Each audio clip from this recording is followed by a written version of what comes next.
முதல்ல நம்ம வந்து ஒரு பெரிய எலுமிச்சம்பழம் அளவு புளி எடுத்து தண்ணியில் போட்டு ஊற வச்சிடலாம். அதுக்குள்ளே நம்ம வந்து சாதமும் செஞ்சிடலாம். சாதம் வந்து இந்த டம்ளரில் 2 டம்ளர் அரிசி எடுத்திருக்கேன். அதை ஒரு அரை மணி நேரம் ஊற வச்சு ரைஸ் குக்கரில் கொஞ்சம் உப்பு போட்டு ஒரு ஸ்பூன் எண்ணெயும் விட்டு வேக வச்சு வச்சுக்கலாம். நம்ம அது செய்துட்டு அதுக்குள்ளே அது புளி ஊறுறதுக்குள்ளே நம்ம வந்து அதுக்கு தேவையான இந்த பொடியை வந்து நம்ம செஞ்சிடலாம். அந்த பொடி செய்கிறதுக்கு 2 டேபிள் ஸ்பூன் துவரம்பருப்பு, 2 டேபிள் ஸ்பூன் உளுத்தம்பருப்பு, 2 டேபிள் ஸ்பூன் கடலைப்பருப்பு, 1 டேபிள் ஸ்பூன் எள்ளு, 1 டேபிள் ஸ்பூன் தனியா, 1 டீஸ்பூன் மிளகு, இது கூட ஒரு 4 மிளகாயும் கொஞ்சம் கருவேப்பிலையும் வச்சுருக்கோம். இதை எல்லாத்தையும் நம்ம வந்து வறுத்து பொடி பண்ணிக்கலாம். முதல்ல நம்ம அந்த கடலைப்பருப்பை வறுத்துக்கலாம். எல்லாமே எண்ணெய் ட்ரை ரோஸ்ட் பண்ணால் போதும். கடலைப்பருப்பு வறுத்துட்டு எடுத்துட்டு அடுத்தது நம்ம உளுத்தம்பருப்பு எடுத்துடலாம். இப்போ நம்ம உளுத்தம்பருப்பு போட்டிருக்கோம். இதே மாதிரி எல்லாத்தையுமே நம்ம வந்து நல்லா வறுத்து எடுத்துக்கலாம்.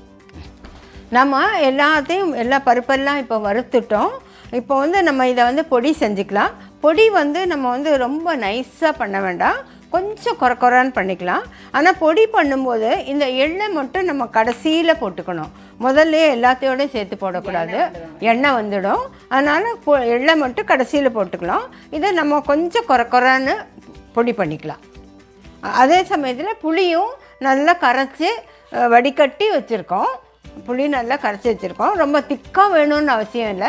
நல்லா 2 தடவை நல்லா கரைச்சி வடிகட்டி வச்சுக்கலாம். சாதமும் நல்ல பாத்திரத்தில் கொட்டி நல்லா உதிரி ஆகிற மாதிரி ஆற வச்சுருக்கோம். கொஞ்சம் எண்ணெய் போட்டு கலந்து வச்சுருக்கோம். இப்போ நம்ம வந்து புளி காய்ச்சல் செஞ்சிடலாம். முதல்ல நம்ம ஒரு அரை கப்பு அளவுக்கு நல்லெண்ணெய் ஊற்றிக்கலாம். எண்ணெய் காஞ்சிருச்சு. முதல்ல நம்ம கடுகு போடலாம். கடுகு பொரியட்டும். அடுத்தது கடலைப்பருப்பும் உளுத்தம்பருப்பும்.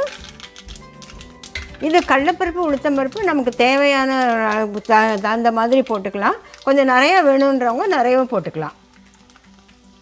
ஒரு அரை ஸ்பூன் வெந்தயம், ஒரு அரை ஸ்பூன் சீரகம்,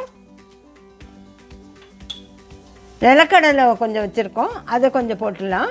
நிலக்கடலை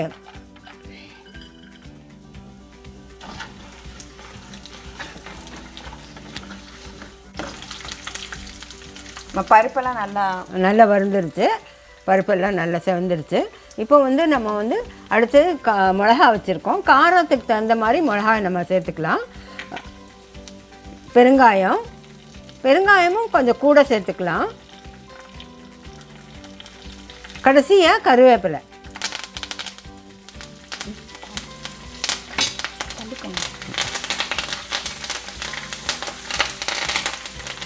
எல்லாம் இப்போ நல்லா வறுத்துருச்சு. இப்போ வந்து நம்ம இப்போ கரைச்சி வச்சுருக்கோம் இல்லையா, அந்த புளியை வந்து இதில் சேர்த்துடலாம். கிட்டத்தட்ட ஒரு 2 கப்பு தான் இருக்கும். அந்த புளியை நம்ம நல்லா கரைச்சிக்கலாம். கரைச்சி வடிகட்டி எடுத்து வச்சுக்கணும்.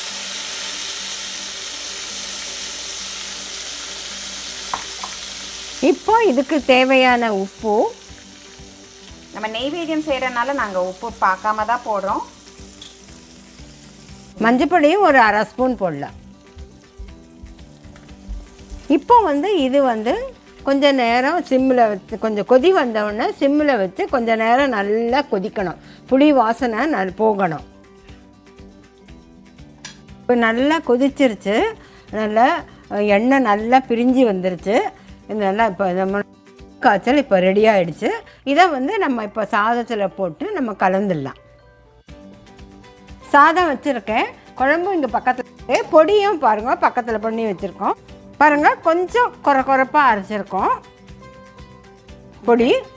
இப்போ வந்து நம்ம இந்த பொடி வந்து நம்ம வந்து சாதம் கலக்கும் போது தான் போடணும். அதனால் நம்ம கொஞ்சம் ஒரு 2 ஸ்பூன் பொடி போட்டுட்டு ஒரு கரண்டி குழம்பும் ஊற்றி கொஞ்சம் கலக்கலாம். இப்போ ஒரு 2 ஸ்பூன் பொடி போடலாம்.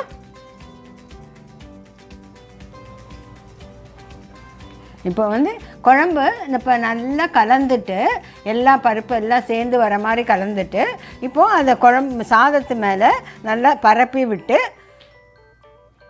கொஞ்சம் கொஞ்சமாக கலந்துருங்க.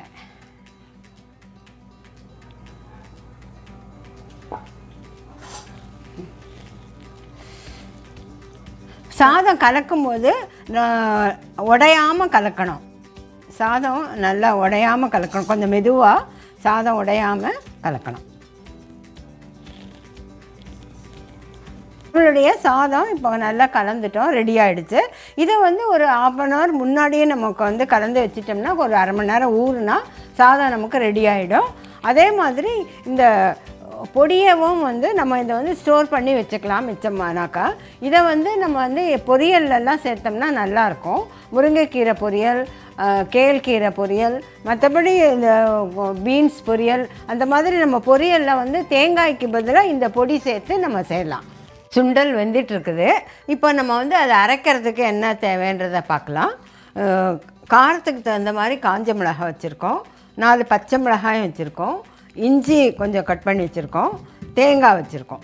இதை நம்ம அரைச்சிக்கலாம், கொஞ்சம் குறைன்னு அரைச்சிக்கலாம்.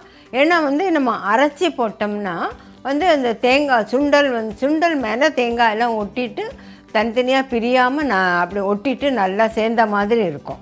நம்ம சாதத்தோடு சாப்பிட்றதுக்கோ இல்லை தனியாக சாப்பிட்றதுக்கோ எல்லாம் சேர்ந்த மாதிரி இருக்கும். அதனால் நம்ம இதை நம்ம குறைன்னு அரைச்சிக்கலாம். தேங்காய் மாங்காய் பட்டாணி சுண்டல் செய்கிறதுக்கு நாங்கள் 9 வகையான பயிர்களை ஒரு சின்ன கப்பளவை எடுத்து ஊற வச்சு வேக வச்சுருக்கோம். கருப்பு கொண்டக்கடலை மட்டும் தனியாக வேக வச்சுருக்கேன், ரொம்ப நேரம் ஆகும் வேகிறதுக்கு. அதோடு இந்த தண்ணியை நம்ம வேக வச்ச தண்ணியை ரசம் செய்ய யூஸ் பண்ணிக்கலாம். இப்போ நம்ம சுண்டல் எப்படி தாளிக்கலாங்கிறத பார்க்கலாம். பாண்டி வச்சுருக்கோம், ஒரு 2 டேபிள் ஸ்பூன் நல்லெண்ணெய் ஊற்றிக்கலாம்.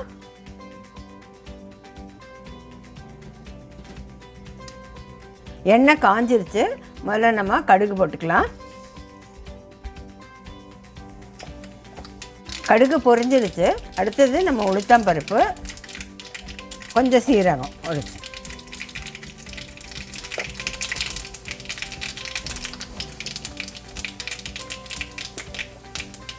கருவேப்பிலை போடலாம்.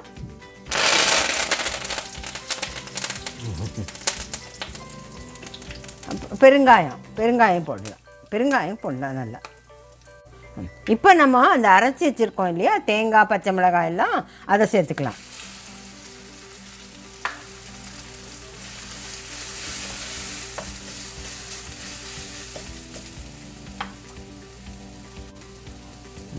அடுத்தது நம்ம வேக வச்சுருக்க சுண்டக்கடலையை சேர்த்துக்கலாம். அது கூட மற்ற இன்னும் எல்லா பயிரும் வேக வச்சு வச்சுருக்கோம், அதையும் சேர்த்துக்கலாம், நவதானியம். இப்போ இதை நல்லா கலந்து விட்டுடலாம். இப்போ நம்ம கொஞ்சம் கலந்துருக்கோம். இதுக்கு நம்ம பயிர்லையே நம்ம உப்பு சேர்த்துருக்கோம், இருந்தாலும் கொஞ்சம் மேலாக கொஞ்சம் உப்பு சேர்த்துக்கலாம்.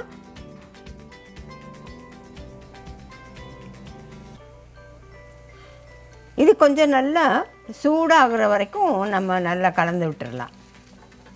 இப்போ பாருங்கள், இதை நம்ம அரைச்சி போட்டதுனால அந்த மேலே எல்லாம் ஒட்டிகிட்ருக்கு, எல்லாம் ஒட்டிட்டு சேர்ந்த மாதிரி இருக்குது. அப்போ இப்படி இருக்கும்போது நம்ம சாப்பிட்றதுக்கு ரொம்ப நல்லாயிருக்கும். நம்ம இப்போ சுண்டல் நல்லா சூடாகிடுச்சு. அடுப்பை நிறுத்திட்டு நம்ம பொடியாக கட் பண்ணி வச்சுருக்க மாங்காயும் கொத்தமல்லி தழையும் சேர்த்து நல்லா கலந்து விட்டுடலாம். நம்ம கண்டிப்பாக அடுப்பை நிறுத்திடணும், ஏன்னா இதுக்கு மேலே அந்த மாங்காய் வேகக்கூடாது. மாங்காய் பச்சையாக இருக்கணும், அப்போ தான் நம்ம சாப்பிடும்போது நல்லாயிருக்கும். நம்மளுடைய தேங்காய் மாங்காய் சுண்டல் ரெடி ஆகிடுச்சு. நவதானிய சுண்டல்.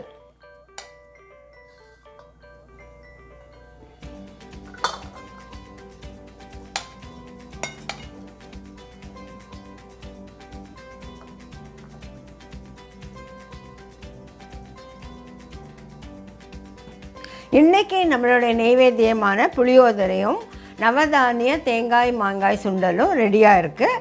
நீங்களும் இதை வந்து செஞ்சு பாருங்கள். நவதானியத்தில் வந்து நம்ம சுண்டல் செய்யும்பொழுது அதனுடைய ருசி வந்து கொஞ்சம் நல்லாவே இருக்கும். அதுலேயும் நம்ம வந்து தேங்காய் இதெல்லாம் வந்து அரைச்சி போட்டிருக்கிறதுனால அது இதனுடைய காரம் உப்பு எல்லாமே அதில் கலந்து நல்ல டேஸ்ட் வந்து ரொம்ப நல்லாயிருக்கும். நீங்கள் இதை நாளைக்கு சரஸ்வதி பூஜை செஞ்சு பார்த்துட்டு உங்களுடைய கருத்துக்களை எனக்கு சொல்லுங்கள். மீண்டும் ஒரு புது ரெசிபியோடு உங்களை சந்திக்கிறேன். அதுவரை எல்லோருக்கும் வணக்கம். வாழ்க வளமுடன்.